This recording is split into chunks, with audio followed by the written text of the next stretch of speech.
মিষ্টি সোনা তুমি কোলে কোলে আমার চুচু মিষ্টি কোজাত তুমি চলো ডালি চলো বিছানা চলো না আমার যে ভীষণ ভয় করছে আমার দাদারা যদি জানতে পারে। জানতে পারবে কে? চন্দন তো অলরেডি জেনে গেছে। ছোটটা জেনে গেছে? হ্যাঁ, তবে মত দিয়েছে, তবে একটা শর্তে। আগে তুমি লেখাপড়া করে নিজের পায়ে দাঁড়াবে, তারপর বিয়ে। না মানে আমার মধ্যে পড়াশোনা করে হবে না উজ্জ্বলদা। কারণ কারণ আমি আমি তোমার সাথে মেলামেশা করতে করতে যে মা হতে চলেছে।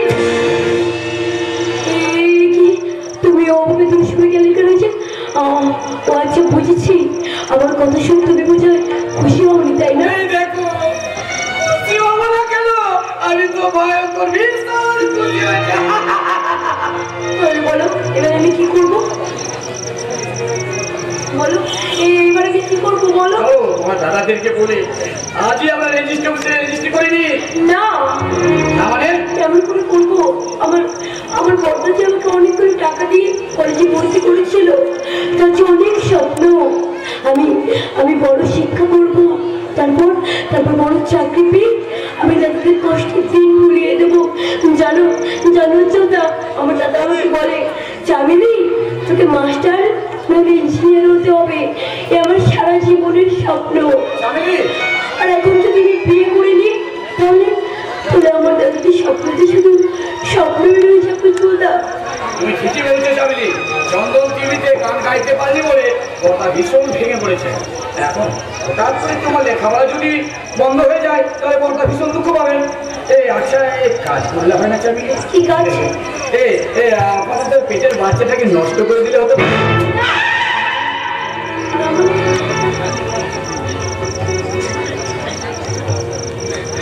না এই আমি কিছুতেই পারবো না, কিছুতেই না। সবাই সবাই তার প্রথম বাচ্চাকে কখনো নষ্ট করতে চায় না, কিন্তু কিন্তু আমি এমন অবাকি যে তার প্রথম বাচ্চাকে নষ্ট করতে হচ্ছে। আমি আমি রাজি হচ্ছি, আমি রাজি, আমি রাজি। তাহলে চলো আর দেরি না করে এখনই আমার সঙ্গে কলকাতায় চলো। হ্যাঁ এখনই, কিন্তু আমার দাদাকে না জানিয়ে। আমি বাচ্চা নষ্ট করতে যাচ্ছি তোমার দাদাকে বলে। চলো চলো, ফিরে এসে কোনো না কোনো গল্প বানিয়ে তোমার দাদাদেরকে আমি ঠিক ম্যানেজ করে নেবো। জানো চলো দেরি হয়েছে।